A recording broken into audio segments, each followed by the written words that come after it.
Good morning, students. 8th standard social history lesson 3 continuation. Previous class we have studied about the land revenue policy under the British. Types of land revenue policy under British: permanent settlement, Rayatwari system and Mahalwari system. So impact of the British land revenue system on the peasants were overburdened with taxation. Let us see about the peasants' revolts. The zamindars, moneylenders and lawyers exploited the peasants. The peasants, they were overburdened with taxation. Due to the tax burden and famines in general, the people suffered in poverty and burdened with debts. நிறைய சுமை விவசாயிகளுக்கு இருந்தது. ரொம்ப வறுமையில் கடனாளியாகவும் அவங்க இருந்தாங்க. They had to seek the moneylenders who became the rich and acquired lands from the peasants. Then the British rule in India brought about many changes in the agrarian system in the country. So the old agrarian system collapsed the new system. So the ownership of the land was conferred on the zamindars. That is, conferred benefits to the zamindars. They tried to extract as much as they could from the cultivators of the land. Actually obtain something from the someone, from the cultivators. They were sucking their blood. The life of the peasants was extremely miserable. It's very unhappy. And the various peasants movements and uprising during the 19th and 20th century were in the nature of a protest against the existing conditions under which their exploitation knew no limits. That is, now the peasants, the விவசாயிகள், the farming work செய்கிறவங்க எல்லாம் ஜமீன்தாருக்கு and east India கம்பெனிக்கு அகேன்ஸ்டாக தேவேர் uprising, அவங்க புரட்சியில் ஈடுபட்டார்கள். First rebellion was the Santhal rebellion 1855 to 56. The first revolt which can be regarded as a peasants revolt was the Santhal rebellion in 1855 to 56. The land near the hills of Rajmahal in Bihar was cultivated by the Santhals. The landlords and moneylenders from the cities took advantage of their ignorance and began grabbing their lands. Now the Santhals, they have cultivated Rajmahal in Bihar. So the landlords and moneylenders, they were grabbed their lands. This created bitter resentment among them, leading to their armed uprising in 1855. Consequently, under the belief of a divine order, around 10,000 Santhals gathered under two Santhal brothers, Sidhu and Kanhu, to free their country of the foreign oppressors and set up a government of their own. So they were against the East India Company and the landlords, moneylenders, and they were oppressors and set up a new government of their own. So the rebellion assumed a formidable shape within a month. The house of the European planters, British officers, railway engineers, zamindars and moneylenders were attacked. So the Santhals planned to attack East India Company officers and moneylenders, zamindars. The rebellion continued till February 1856, when the rebel leaders were captured and the movement was put down with a heavy hand. Finally, the rebellion leaders were captured. அவங்களெல்லாம் east India company பிடித்து அதை put down with a heavy hand. The government declared the Parganas inhabited by them as Santhal Parganas, so that their lands and identity could be safeguarded from external encroachment. So Santhal Parganas, then government, East India Company only declared as a for Santhal separate state, Parganas separate territory for them. They declared, and the lands and identity could be safeguarded. அவங்களோட place எல்லாம் வந்து சேஃபாக இருந்தது. So from the external encroachment, வேற யாரும் அவங்க இடத்துக்கு வர முடியாது. This is a Santhal rebellion. Here the main two brothers were started this rebellion. Sidhu and Kanhu. Nearly 10,000 Santals gathered and they made the Santal rebellion. This Santal rebellion was a first revolt which can be regarded as a peasants revolt in 1855 to 56. Next revolt was Indigo Revolt in 1859 to 60. Indigo Revolt, the indigo is a dark blue dye. நீல சாயம் அவுரி சாயம்னு சொல்லுவாங்க. தமிழில் வந்து இண்டிகோனா அவுரி செடி, அந்த செடியிலேருந்து சாயம் தயாரிக்கலாம். So a dark blue dye any color dye they can produce. The Bengal indigo cultivators strike was the most militant and widespread peasant uprising. Uprising already you know புரட்சி இல்லைன்னா கலகம்னு சொல்கிறது. The European indigo planters compelled the tenant farmers to grow indigo at terms highly disadvantageous to the farmers. So European planters, they forced our Indian farmers to plant the indigo, and the tenant farmer was forced to sell it cheap to the planter and accepted advances from the planter that benefited the latter. So there was also cases of kidnapping, looting, flogging and burning led by Dihambar Bishwas and Bishnu Charan Bishwas. The riots of Nadia district gave up the indigo cultivation in September 1859. Factories were burned down and the revolt spread. To take control of the situation, the government set up an indigo commission in 1860 whose recommendations formed part of the Act of 6th of 1862. The indigo planters of Bengal, however, moved on to settle in Bihar and Uttar Pradesh.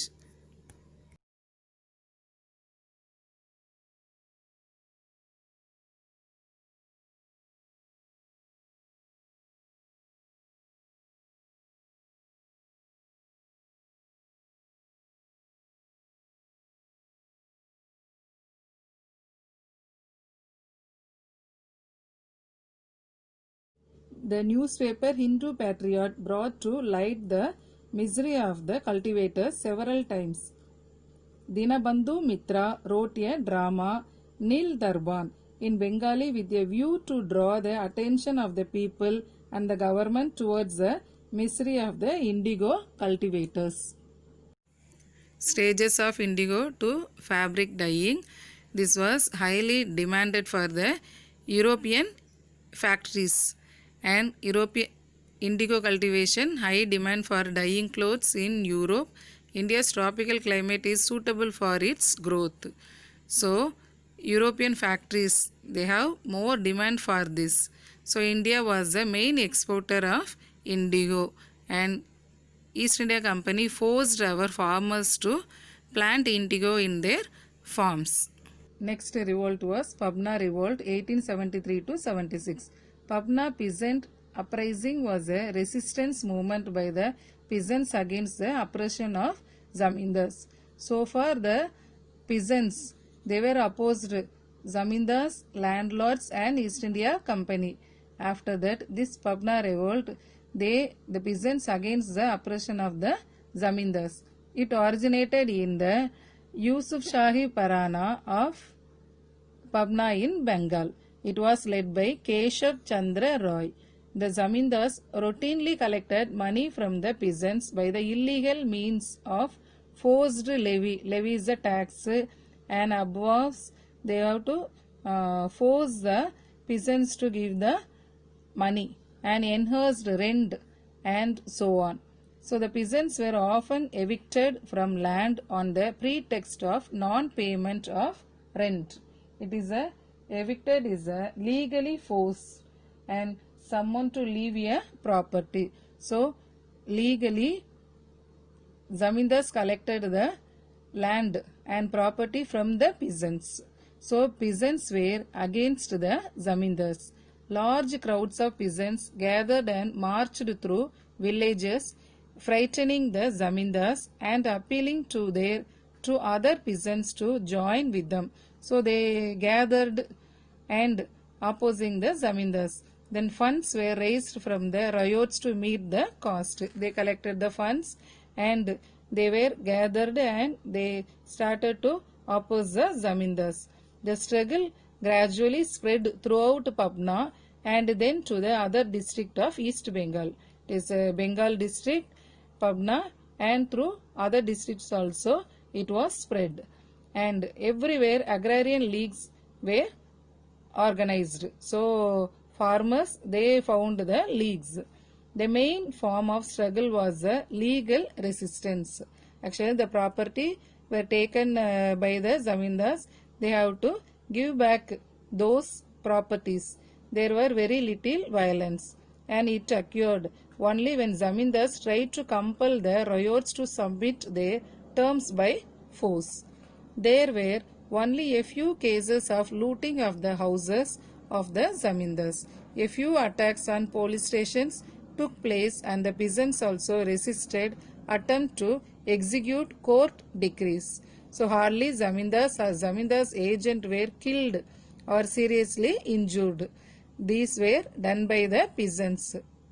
Then in the course of the movement, the ryots developed a strong awareness of the law and their legal rights and the ability to campaign and form associations for peaceful agitation. Peasants' revolt.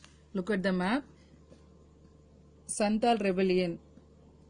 It was in Bihar in 1855 to 56. In Bihar, and Indigo revolt.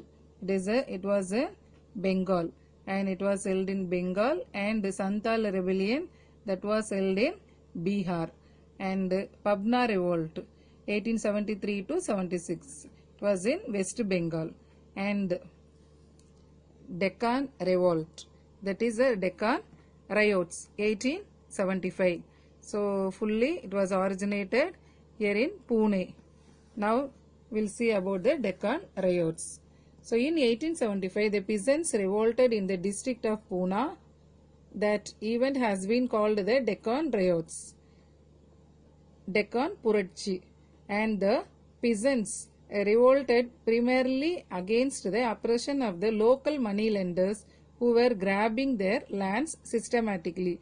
Local money lenders, our Indian people only, they were but wealthy people, they were grabbing the peasants' lands. So the uprising started from the village in Pune district when the village people forced out a local money lender from the village and captured his property.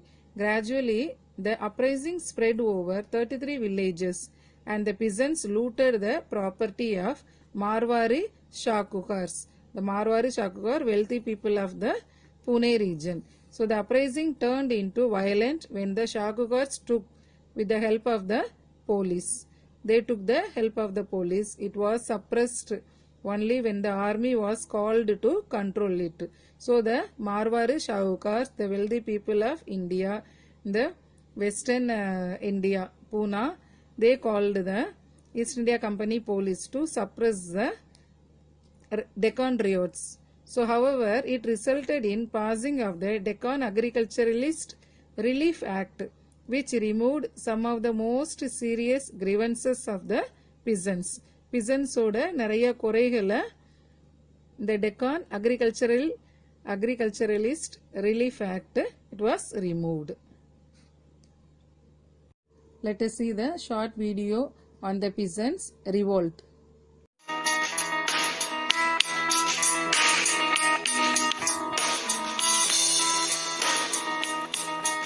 The British rule in India brought about many changes in the agrarian system in the country. The ownership of land was conferred in the zamindars. The life of the peasants was extremely miserable. The various peasants' movements and uprising during the 19th and 20th centuries. The Santal rebellion in 1855-56. The first revolt, which can be recorded as peasants' revolts, was the Santal rebellion in 1855. The land near the hills of Rajmahal in Bihar was cultivated by the Santals. The landlords and money lenders from the cities took advantage of their ignorance and began grabbing. This created bitter resentment among them, leading to their armed uprising in 1855. Around 10,000 Santals gathered under two Santal brothers, Sittu and Kannu, to free their country of their foreign oppressors and set up a government of their own.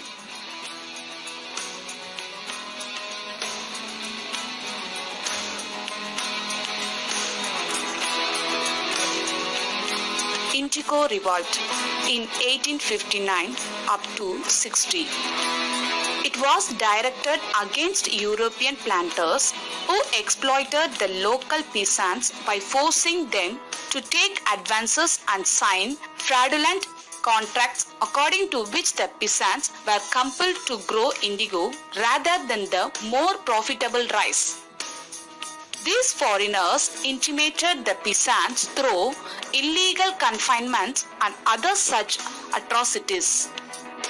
The Indigo Revolt in Nadia district of Bengal in 1859 and was led by Digambara Biswas and Vishnu Biswas, who organized the peasants to resist the force of planters' latios, home retainers. This revolt has been widely patrioted by acclaimed writer Dinbantu Mitra in his play Nil Darban. Its publication in 1856 led to the appointment of an Indigo Commission by the government. W.S. Selton Kaur as the chairman of this commission. The Patna movement in 1872 up to 76. The peasantry in East Bengal was opposed by the zamindars. In the Yusufzai Pargana was Patna district, Bengal, an agrarian league was formed in May 1873. The tenants refused the enhanced payments and the peasants showed legal resistance against the zamindars in the courts. This video highlighted the Santal Rebellion, Indigo Revolt and Pabna Revolt.